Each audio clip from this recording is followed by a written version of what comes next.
Hello and welcome back to the Tea and a Buddy podcast. I'm Dominic. And I'm Erica. And we're going to be going over the events of the weekend. The coronation of Their Majesties King Charles III and Queen Camilla. Queen Camilla. Why did you say this? Queen Camilla. It's Queen Camilla, yeah. People are very weirded out by that. Well, it is weird, isn't it? Yeah, considering. I don't know why. Why is it weird?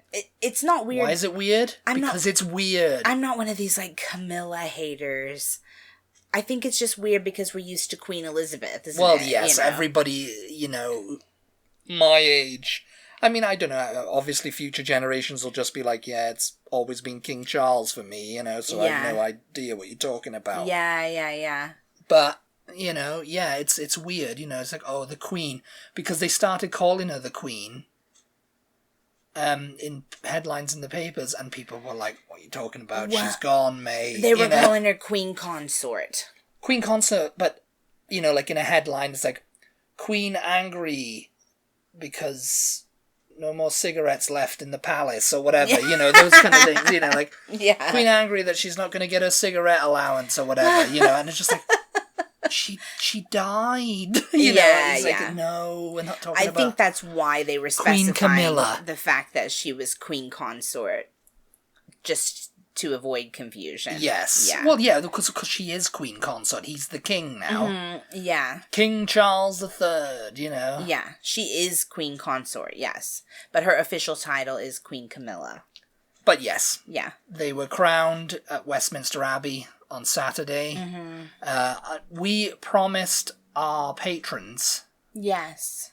...that we would get up and... Did we? I think, well, I don't know if we... I did not promise that. No, I actually... I should go back on that. We didn't technically promise.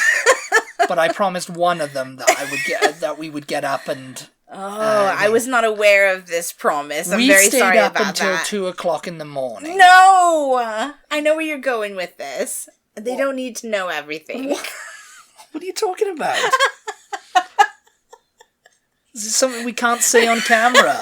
We can't break the fourth wall in this reality TV show. Don't say it, man. No, don't. I don't want to have that discussion on here. Here, let me take my mic pack off. Run away. It's like, where am I going with it? You're going to tell them why we stayed up till 2 a.m. No, I'm not. Oh, okay. I wasn't, you see? There you go. You see? I'm not going to tell you why we stayed up till 2 a.m. They don't need to know why. There's not enough ice cream in the world for them to know why. No, we stayed up until 2 a.m. because we thought, we'll watch it at 4 o'clock, because it was like 4 o'clock Texas time. Yeah. In the morning, because it was like 11 o'clock. They actually started early. The BBC coverage started at like 6 o'clock, 7 o'clock in the morning. Or maybe it was 8 o'clock. And they were all like, okay, yeah. And it wasn't going to be until like 11 or 12 the actual ceremony was going to begin, Mm-hmm. But, they had everybody in there talking and giving their thoughts for like the next 3 hours, as everyone geared up for it. We just fell asleep. We slept through until like 8:30, 9 o'clock, and we were just like, oh. Yeah. We missed it. Yeah. And it was like, oh, well, maybe we can look at, because it's going to be all over now. And, we looked on YouTube and we watched the whole thing. The whole thing. We went back and watched the whole thing. I think you fast-forwarded through like an hour and a half of the beginning coverage. Well, the beginning where nothing was really happening. The beginning coverage is just, pre-game... stuff. They're talking about what plays they think Charles is going to do. Yes. What they think is going to happen with today, rather than, because the last big one was 70 years ago. Yeah. It's like, what differences do they you had think people coming in talking about royal experts give their analysis. Why the royal family shouldn't exist anymore. Well, yeah, why they had David Olusoga. Yeah. He's like an historian, and he's kind of providing the counterpoint. Yeah. And he made some good comments. He made some good points about it. Mm-hmm. He wasn't like scathing and, this shouldn't be, and this is silly, and no one should do this anymore, and this is just ridiculous. Well, they talked about the cost of living crisis, and was this appropriate, and all of that kind of thing. And to be fair, on social media, I've seen so many British people saying, we did not approve of this, we didn't want this. We didn't want this. Yeah. Because it was 100 million pounds it cost It was them. 99.9 million. I mean, I don't know how much it was. I mean, that's the round figure they're coming out with. Yeah. 100 million pounds. And they didn't have enough, they didn't have enough money to pave in the potholes. They just put sand. And it's like, yeah, I can understand they would have done that. And people are like, oh, why did they do that? That's crazy. You have to explain what you're talking about. On the route, if you watch the coverage of them going in the state... Yeah, well, we're skipping to the end now. We're talking about this. No, they had to come... Well, they came back, yeah. They had to get there. Yeah, I suppose and they came, so. It was the same route, and actually, this segs into the first point I'm going to talk about, is the stagecoach. Okay. So there you go, you see. When you were watching the footage of them, and, it was like a drone shot or something of them going down Whitehall, which is like the government, district of central London, Mm-hmm. And you could see all these yellow patches in the road. Yeah. And I thought about it then. I was like, oh, that's probably sand or something. I didn't even know for the horses and stuff, because that was a thing running up. I'd seen, people like, why are they the sand for the Coronation Day? Oh, what are they doing? Oh yeah. And it was just to level it all out, so people.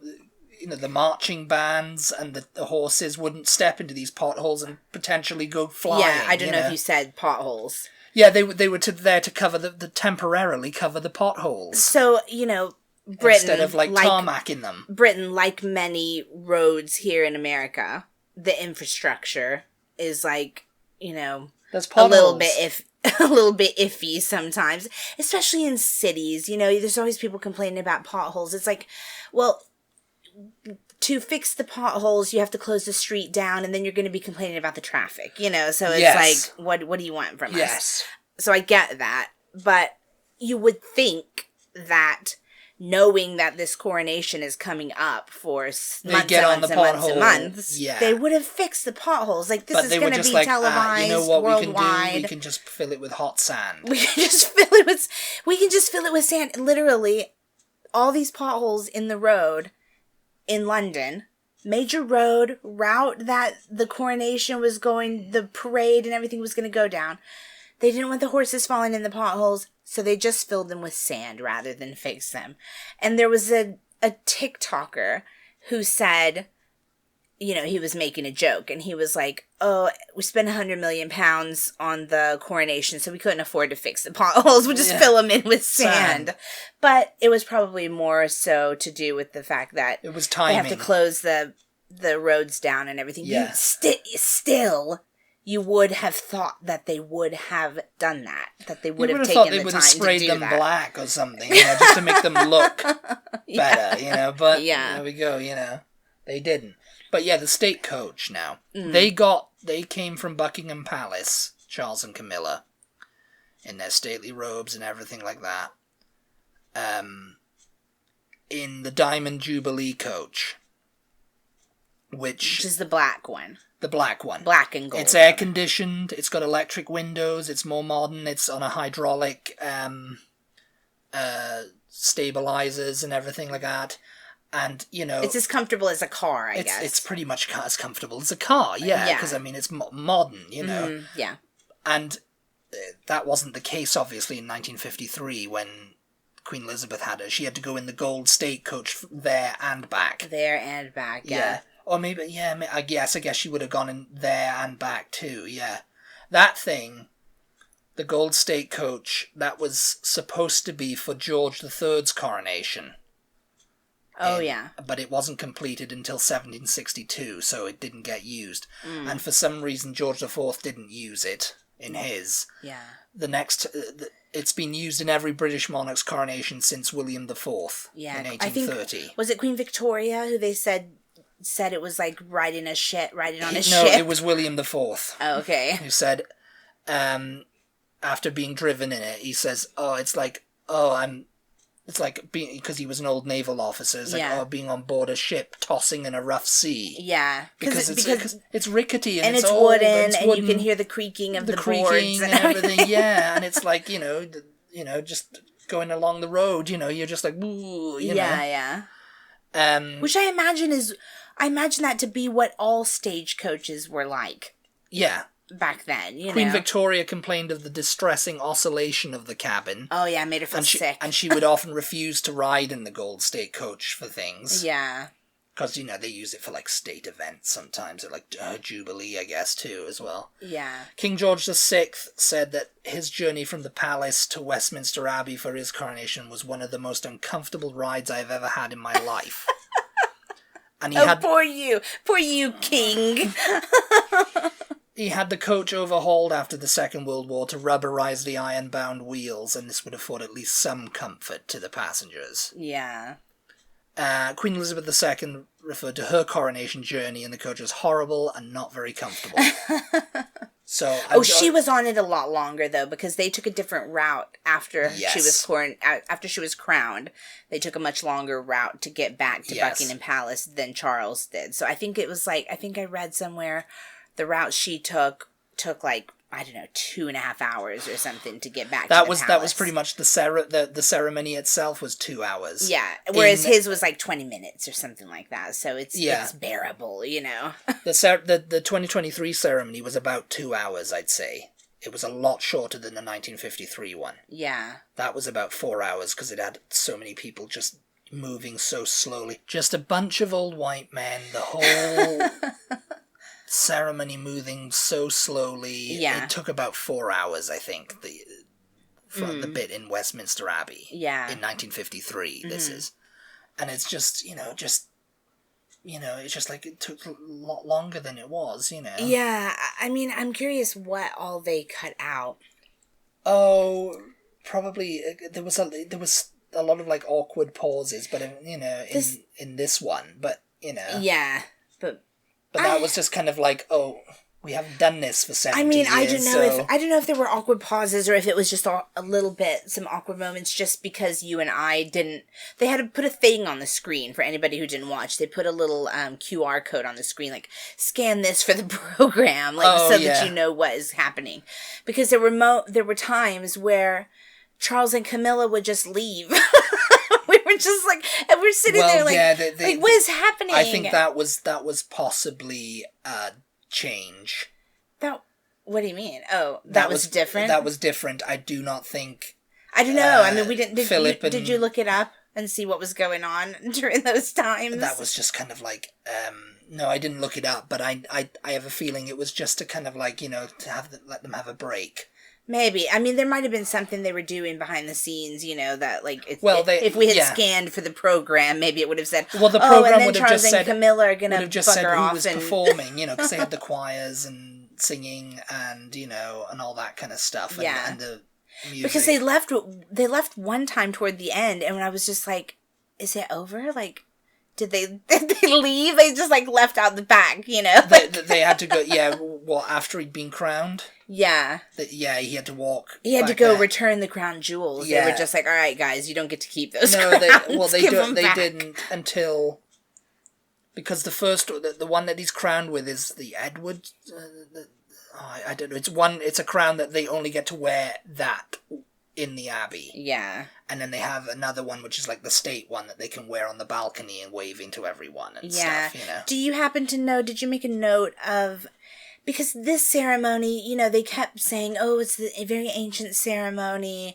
Kings have been crowned here for 1,000 years. Since William the Conqueror. But that ceremony hasn't really been going on not for 1,000 years. No.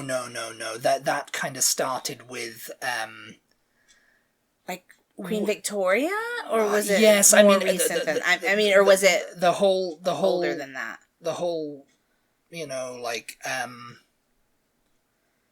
it started with Henry VIII, really, if you think about it, the Archbishop and everything. Yeah, that's Henry VIII right there, because that's, the anointing and all of that, because that would have had anointing and stuff like that, and which they kept up the whole, let's put the screens and, make it all, like, mystical, magical. Yeah, Dominic told me that he was getting completely naked behind the screens.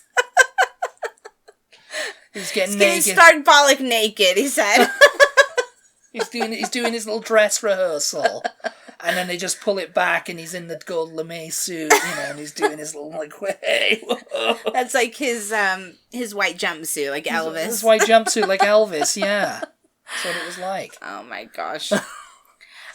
But yeah, it's kind of like, it's kind of like been added on to, and I think by Queen Victoria's time it was probably pretty much as it is now. Because the pomp and circumstance, that all came about, like, during the Victorian era, I think. Like, yes. Yeah. That was like the last hurrah of the empire, that was, right there. Yeah. Like, Queen Victoria, the Victorian Empire of Britain, Yeah.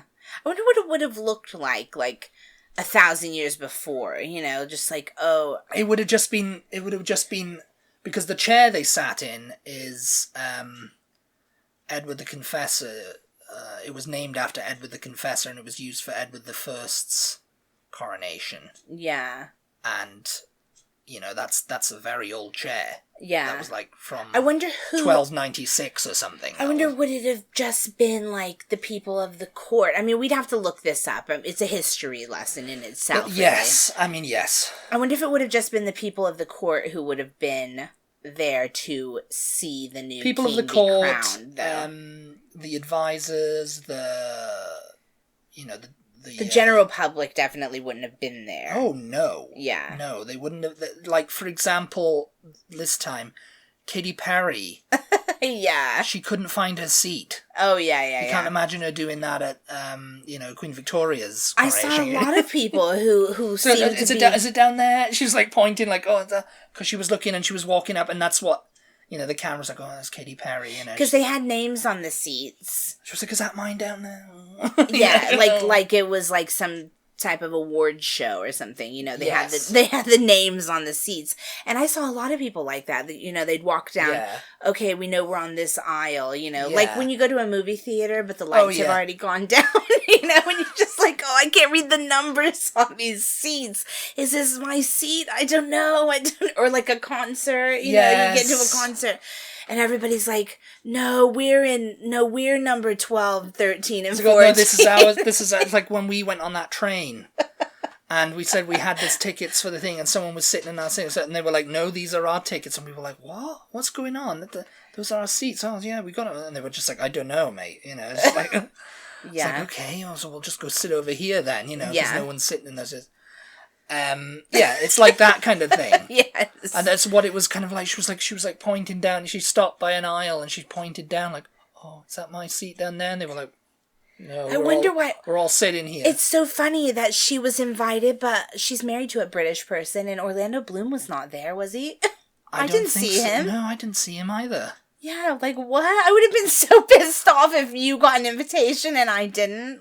Well, she was performing at the ceremony too. Her mother was there, when at the concert, at the concert later on the next day at Windsor Castle, the coronation concert, she performed. Yeah, and she said something about, my mother. I took my mom to this, This is like, this is a big deal. She performed and she was wearing a dress designed by Ferrero Rocher. Yes. Designed by Ferrero Rocher. Yeah. Well-known Italian designer. Yes, it was so funny. Oh, I mean, we are just skipping all over the place, you guys, but she came out at that concert and she's wearing this like gold dress that looks like it's made out of foil, and I was like, what in God's name? She looked like a giant Ferrero Rocher. Yes, Dominic was like, stop talking bad about it.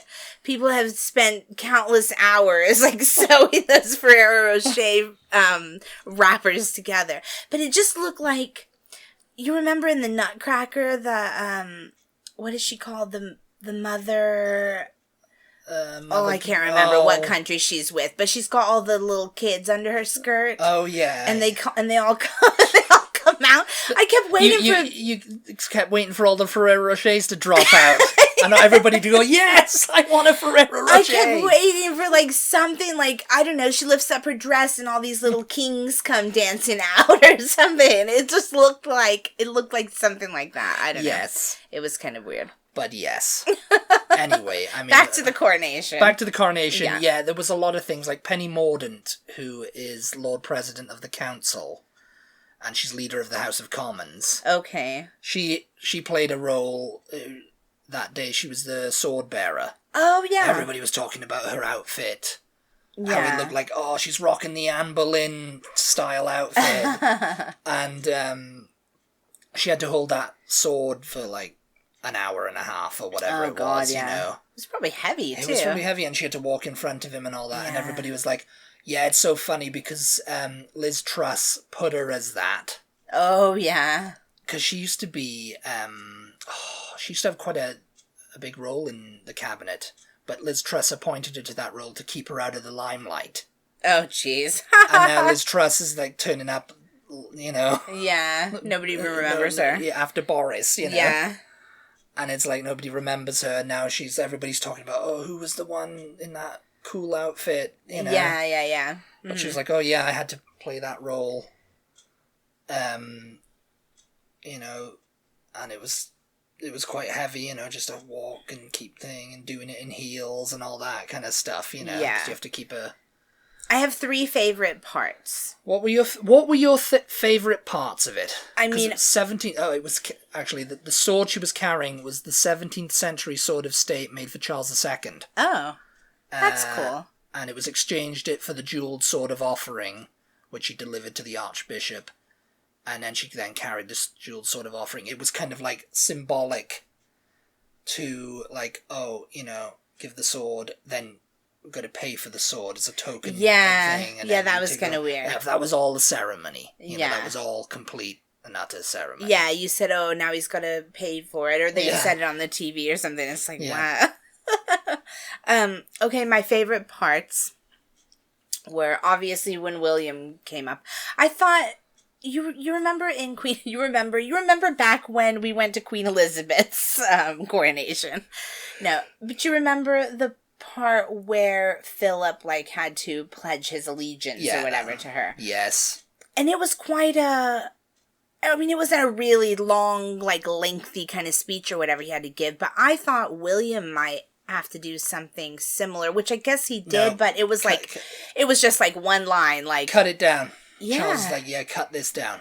I do not want to be here all day. And everybody was, so I love that. Camilla is gasping for a cigarette over there, okay? So I love that part, obviously. But I didn't find it as emotional as a lot of people did. A lot of people said, they teared up during that part because Charles looked very emotional and William looked very emotional. I thought they could have both at least feigned a bit more emotion, if I'm being honest. I didn't find either one of them to look particularly emotional. Charles just kind of looked like, right, you can go sit down now. Yeah, he kissed his cheek. There was the other part where you said he whispered something. I didn't notice. Yeah, that was before he sat down. He was he was giving him a robe or something to put on, and he kind of was tying it or something, and and he kind of went, ooh, and he whispered something to Charles, and Charles kind of laughed a little bit. Yeah. You know, he didn't go, ha ha ha ha, or whatever, you know.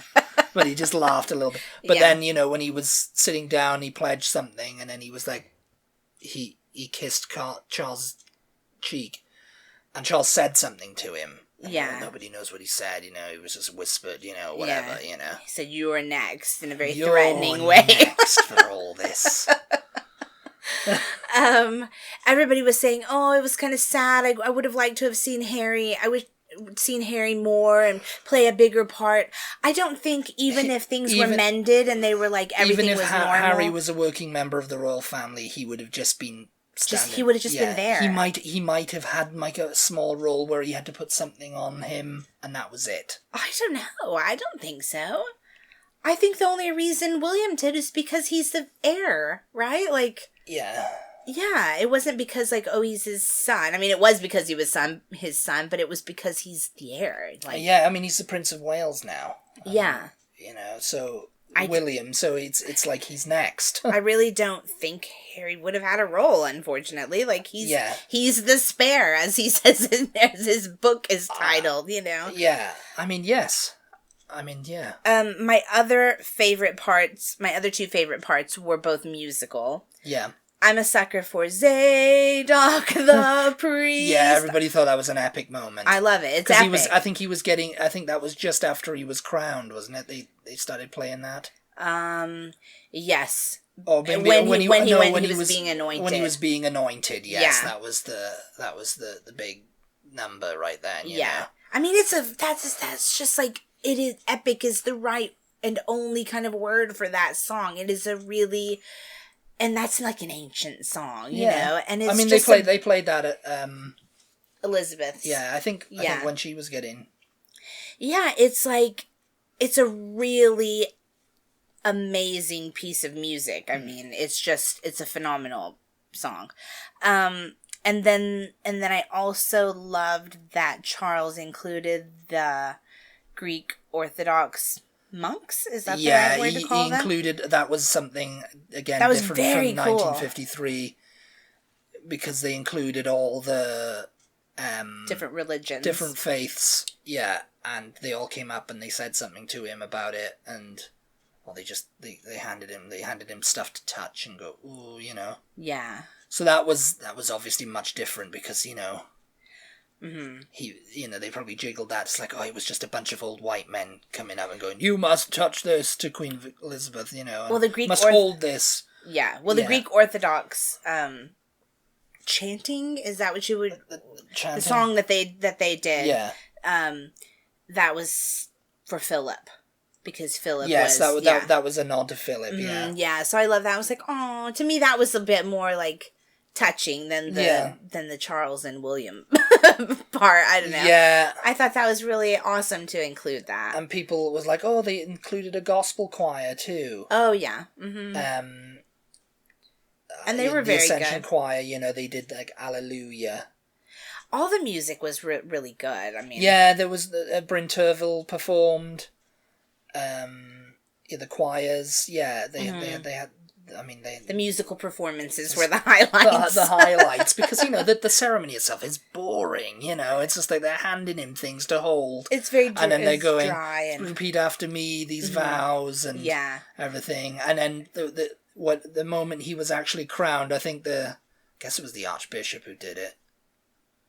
Crowned him, you know, he was screwing the crown on. No, that was so funny. And he was like, wait a minute, is it on? And then he had to get down. He was like, okay, can we get a spirit level in here to make sure it's all right? When he sets the crown on his head, you expect, like, he just sets the crown on his head and it's like, you are now King Charles. They did that with Queen Elizabeth. He just set it on her head, and I guess she sat still. She didn't, because I guess he was like trying to get it on Charles's head, so in case Charles looked down, it wouldn't go boom and fall off, and that would have been the coronation. But the way when he sets it on his head, and then he actually does the motion of his hands, like as if he's screwing it onto Charles's head. I mean, that was just... It's like, hey, you only wear this once. That had me freaking laughing so much. And it's like, you know, they did that with him and everything, and he's holding the orb and the scepter and all that, you know. And then, you know, they've done him, and he goes to sit in his little chair, because he was doing it on the St. Edward's chair, you know, the coronation chair. That thing's old as... 1296, I think, wasn't it? Yeah. The Stone of Destiny was right underneath that thing as well. Oh, yeah. And they had to give that back to Scotland in 96, on the proviso that it comes back for the coronation. Oh, they didn't even really point that out, did they? I don't remember them. Maybe they said it, I don't know. What, the Stone of Destiny? Mm-hmm. No, it's underneath the chair, that, you know, that old coronation chair. Yeah. It's like, I mean, they would have mentioned it, but it's like, they couldn't get a shot of it because he's all in his robe sitting on the chair, you know? Yeah. And then we said, oh God, surely it's not gonna be this much like pomp and ceremony for Camilla. And it wasn't. She got to sit where she was sitting. Yeah. She didn't go, well, I mean, because, you know, at the end of the day, she's not... They tossed her a crown and said, there you go, Camilla. Catch Camilla. No, but the worst thing was when she was very fidgety, you know, they put the crown on her head. Oh, God, yes. And of course she's like, and they didn't even screw it onto her head. They didn't even screw it. They just mashed it down, and she's trying to get the hair out of her eyes. Yeah. She's like, oh, you know. Well, because she does that little Donald Trump kind of... wave. Flip. Yeah, like comb forward and then flip back. Yes. Yeah. So they just mashed it down on her head, and she just had to touch the orb and scepter. Yeah. She didn't have to hold them or anything. Yeah. But then, there she goes. She's out on the... and, you know, they had to be led out then, you know. Yeah. When they did the whole end of the ceremony. Yeah. And into the gold state coach, which was... It looked very tiny, that thing, with them both in it. It was kind of weird, like, they... Because, I mean, back in 1953, considering, you know, Philip and Elizabeth, you know, in that, it looked quite big. Yeah. But now it looks like a little tiny thing, you know, it's just like how humans have kind of grown. Yeah, maybe I guess outward or upward or whatever, you know, it's like... Yeah, it in looked 70 like years, you know. It looked like it was a big... But maybe it's just maybe the cameras are better now and it's just showing more true to life. Yeah, better perspective. A more realistic perspective, yeah.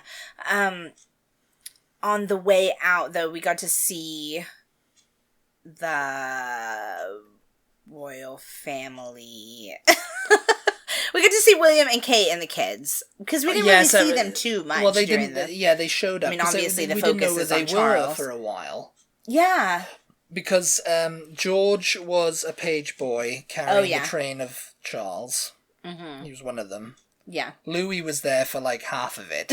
Yeah. And, you know, Charlotte was there for all of it, I guess, you know. And they were all in their ceremonial robes and everything, you know. Kate and Charlotte looked absolutely gorgeous. I just wanted to talk for a second about the, like, I don't know if you want to call it drama over the fact that Kate was not going to be allowed to wear her tiara. Yeah. That and everybody was speculating, this is because Camilla doesn't want them upstaging her. Yes. So the women in the royal family were not going to be allowed to wear their tiaras. Instead, they're going to wear floral headpieces. So I don't know what I was expecting. I thought this is kind of weird. Everybody else came in like the typical kind of like fascinator type, like it was a hats, wedding, like we've seen them wear to the royal weddings before, except for Kate and Charlotte, who came in these floral headpieces, like they said that they were going to wear, which basically looked like tiaras. Yes. Yeah, I mean, I was like, why was such a big deal made about this? They look like a tiara, those things. Apparently they were fabric and sequin, though. They were not like metal with, you know, diamonds or whatever. They look like a tiara, though. They were absolutely gorgeous. I mean, beautiful. Yeah, they look great. Yeah. Yeah, I mean, I don't know, that people always say, this is going to upstage me, and Camilla's always, you know... moaning about them and all that kind of stuff, you know. Yeah. But yes, I mean, you know, that the royal family were there. 4 members of the congregation were actually at... I mean, besides Charles, obviously, and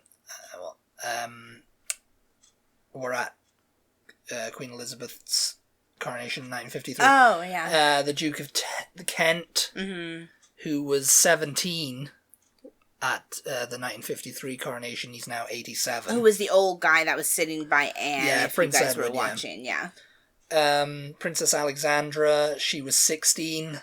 She's now 86. Prince Richard, Duke of Gloucester, he was 8. You know, there's photos up there, you know. And these are all her cousins, These are all her cousins, the Queen's cousins, Queen Elizabeth's cousins. Yes, and Prince Michael of Kent, who was 10, and he's now 80. I thought it was so interesting. You and I briefly talked about it while we were watching the coronation, that because Camilla's got kids, right? Yeah. And I'm assuming they were there, but they were... Nobody talked about them. Nobody pointed them out, like the royal commentators who were like narrating all the events. Yeah, nobody went, and there's Queen Camilla's kids, such and such. And I think she even had them receive titles of some kind. Oh, I'm sure she would have. Yeah. But nobody. So I was like, are her kids there? Like, she's got kids. They're in the background somewhere. Yeah, wow. That was kind of crazy to me. I mean, yeah, the main difference, I think, was the diversity and inclusion. Yeah. In this coronation. Mm-hmm. I think with, you know, like, they had David Olusoga on, and he says the argument that the ceremony makes Britain more aware of how ancient, in some ways, unlike the country those traditions are. Yeah. Because you look at it and it's just kind of like, yeah, this is... Even back in 1953... Yeah. People would find that tradition's like, what is that all about? Well, yeah, of course. It's like the common people, and it's like, oh yeah, and these two coronations took place against a grim economic backdrop, because there was rationing still in 1953. Yeah. And it was getting over the Second World War, and now there's like this huge cost of living crisis in the UK. I mean, I would say the entire 20th century, so even like Elizabeth's grandfather being crowned was probably like out of touch with the people back then. Even I mean, yes, it's like there was way more in 1953. There was way more reverence for the royal family than there is today. Yeah, and it's kind of like this coronation, even though it cost 100 million, everything like that. It's kind of like it was, even though he's trying to be conclusive and all that, it's just like, it's looking a bit outdated now. Yeah. So I'm kind of wondering, when William has his turn, how it's going to be, how it's going to go down. Yeah. How if people are like, well, we demand a vote now. Yeah. To see whether this goes ahead. Mm-hmm. Or if you're just going to be... It was funny because you and I watched, what is that show called? The Windsors? The Windsors. And they were making fun, and we need to do they did a coronation special. We need to do what do you call it? Slimmed down. A slimmed down coronation. Yes. Yeah. And the people in the show, the people were like, oh no, everything sucks right now. We don't want a slimmed down coronation. We want to see all the pomp and ceremony and That's the only thing that unites us. Yeah, whatever, Yeah. And really, you and I have not commented, but I was surprised. Like, they were making it sound like nobody was interested. Nobody wanted to perform at the concert. Nobody was really, excited about showing up for this and blah, blah, blah. And yet, on TV, I mean, there were a lot of people there. There's a lot of people there. But funnily enough, the argument that's made for, you see all those people? It's probably about only a smidgen of them are actually British living. Yeah. It's all tourists. It's Europeans. all foreign. Europeans, Americans, Yeah. Canadians, Australians even, It's kind of like, that these are like foreign nationals who are obsessed with the celebrity of the royal family. I mean, that is probably true, because it's like, if you were to flip through, if you could click through, if you could look up... if we were there... Yeah. And we were on the front line. Uh-huh. Of the mall and everything. Yeah. I'd be interested to see how many British people turned up. Yeah. Or if it was just like, oh yeah, we're from Florida, man, or we're from Texas. I mean, they talked to some people, and they talked to an Australian woman. They seemed to be British, but yeah, there was an Australian person. But when you look through social media, if you looked up coronation or whatever, if you looked up some sort of hashtag about the coronation for the people who were in attendance. Yeah. I mean, most of the British people you saw talking about it would be like, no. No. Yeah. Yeah. But yet there were a lot of people there. And the concert, there were a lot of people let's talk about there. The concert now, because the concert... Yeah. Yeah. The concert was quite, sad. Me, it was sad. I mean, it was hosted by Hugh Bonneville. It looked fantastic. We like Hugh Bonneville. Hugh Bonneville, yeah. Yeah. And I mean, they wanted to do a concert and everything. And they had contributions from Tom Cruise. Yeah. Pierce Brosnan, Bear Grylls. Winnie the Pooh was there. Kermit the Frog and Miss Piggy made an appearance. And they were the highlights from the Guardian review. The Guardian review was like, yeah. It's like, this was not a very great... This lacked a star-studded lineup. Yeah. Because I mean, when was the last royal star-studded lineup, though? Because the probably Queen's around the Platinum Jubilee, it was pretty sad, It was probably around the Diamond Jubilee, I'd say, in 2012. Oh, yeah? Yeah. Who? Paul McCartney, I think, performed. Yeah. They had, everyone. Elton John. Yeah. And it's people like Elton John, Adele, Harry Styles, Robbie Williams, and the Spice Girls, they turned it down. Yeah. Because they were like, scheduling conflicts, and and people were like, yeah, they just don't want to perform in front of royalty anymore. Yeah. And it's just kind of like, yeah, they don't want to do it because it might be how it's perceived and how they're going to get bad press for it or whatever. So they mustered up Pete Tong with his Ibiza classics. Yeah. He just played Ollie Murs, who I think was on X Factor. Yeah. Sure. They had the Coronation Choir doing Brighter Days. They had Lang Lang and Nicole Scherzinger. That was pretty good. Yeah, Nicole Scherzinger did a thing. And then they had the Royal Collaboration, which had the Royal Ballet, the Royal Opera, the Royal Shakespeare Company, and the Royal College of Music and Art, that was really all coming together to like do a performance of Romeo and Juliet. My only complaint with that was I couldn't really hear. That they had those mics actors, on, and it was like the music was drowning them out a little bit. Yeah, they had like someone doing Bach Prelude in C major, and they had that was very good actually. Steve Winwood and the Commonwealth Choir doing "Give Me a Higher Love." It was like, what? Yeah. Who? What? That was terrible because they made such a big deal before the concert started about going around and talking to all these people in all these different countries, and they were all so excited to be included in this, and they were going to be singing for the king, and then we're just watching it on the screen, and they don't even bother like putting them up on the screen. Like, we had to watch through our televisions onto the little screen that was on top of the stage, and it was like projections, and it was just Steve Winwood with a few choirs behind him. But the people Winwood. But the people who were like in Africa or Pakistan or wherever else they were, you couldn't even see them. I was expecting them to like come up on the screen and it was just kind weird. of like. It was a random bunch.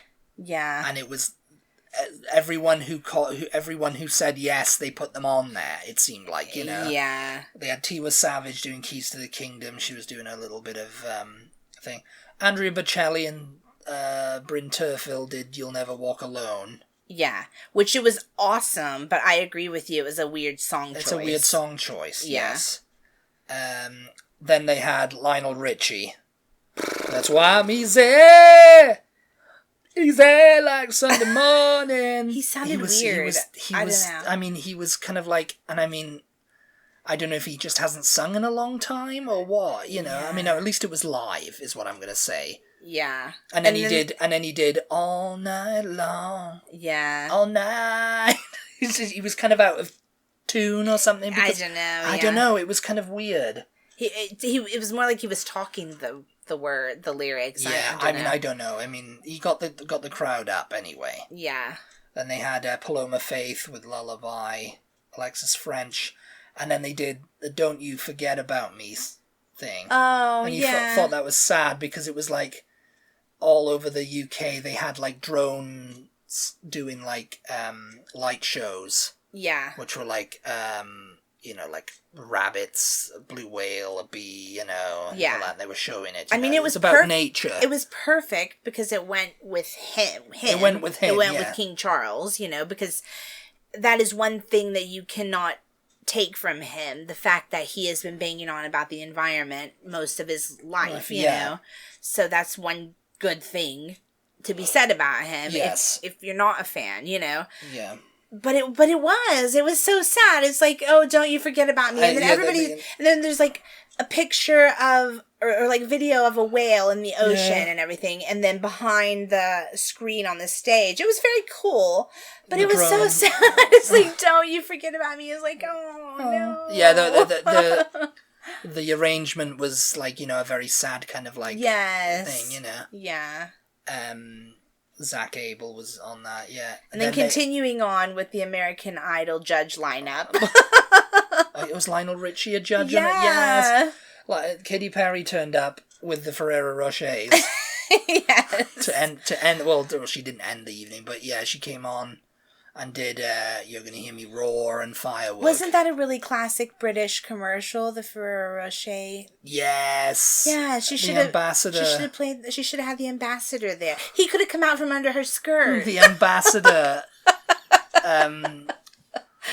has them at all his functions, and then he goes, Excelente. And she, too, sounded like she was having trouble hitting some of the notes. The big notes were fine, the lower notes. Well, she sounded like she was, like, running out of breath or something. Yeah. I don't know. I mean, she sang well.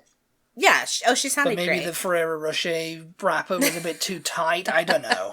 Yeah. Then they had, to end the evening, they had the 3 remaining members of Take That. Yeah. And that's not because the other 2 are dead. The other 2 have just left and didn't want to be part of it anymore. They're just finished with the group. Take That, they were a pop group in the 90s, a boy band in the 90s, basically formed as the British equivalent of New Kids on the Block. And they had a massive success, and then they split up in the mid-90s and then reformed in the mid-2000s. Yeah. And had a couple more hits, which is what they played. They played Greatest Day and Shine. I think that was from their most recent kind of output. Yeah. And Never Forget was from their, like, last album in the 90s or something. And then it just, like, and then just ended. And it was ended. It was like, yeah, I think, yeah, they were just like, okay, that's the end. Goodbye. Hugh Bonneville didn't even come on and say, thanks, everyone, for a great... Yeah, it was just like... it was a little bit like, all right, everybody get out of here. We're going to bed now. Going to bed now, yes. Looked like they had more fun at the after party, though. Oh, I mean, maybe. If you guys follow us on Instagram, you will see some of the pictures that we put up on our story. Yes, the AI generated. Yes, some images that somebody created. I don't know. We would have given credit to whoever the person was, but it's just something we saw on artificial Facebook. Intelligence, It's like just putting their pictures just into... some funny images of them and said it was them at the after party. Anyway. Shine, the one thing that I thought Harry might have had a part in was at this concert, when William came out to talk. William came out to talk, maybe, that's right, yeah. Maybe if Harry was on good terms with the family, he would have also come out and said, said something. That was probably the only involvement he would have had, though, with the whole thing, I think. Yeah, I mean, maybe. Being the spare. Yeah. But, alright. We're way over time. Way over time. We can keep going if you want to. Coronation because chicken. This is our coronation wrap up. I mean, well, yeah, we're wrapping it up. There's not going to be another one for a while. Yeah, so. I mean, who knows? There may be big news coming in, like, sometime in the future as well. Yeah, regarding your coronation. That William might be king. Next. William might be king next. William might be king next. Ooh, I mean. Yes, people are already asking, they should have gone for William and... Oh. Is he gonna be king? We'll see. Yeah. Remains to be seen. Anyway, did you guys watch the coronation? Let us know. Yeah, just curious. I mean, whether you did, whether you didn't. And also, are you British if you did not watch the coronation? Yes. Yeah, because it's not going to surprise me Americans that didn't watch it. I mean, it rained. That don't care. It rained as well. And apparently it does that on every coronation day. Apparently it has for the last several coronations. Yeah, so nobody, otherwise they would have been saying, oh, it's a bad omen or something, probably. I mean, it's raining in May. They don't all take place in May. Yeah. Yeah, Queen Elizabeth's was in June? June 4th, I think it was. Anyway. We hope you enjoyed. And if you didn't, then next week it's not going to be about the royal family. So next week it's going to be about something completely different. Thank you guys so much as always for tuning in. We really appreciate your support. Be sure to check us out on social media and give us a follow if you don't already. We are at TButty, TEABUTTY on Instagram, Twitter, Facebook, TikTok, all the things. Special shout out to our patrons. We really appreciate you guys. And we'll talk to you all next time. Goodbye, everybody. Bye.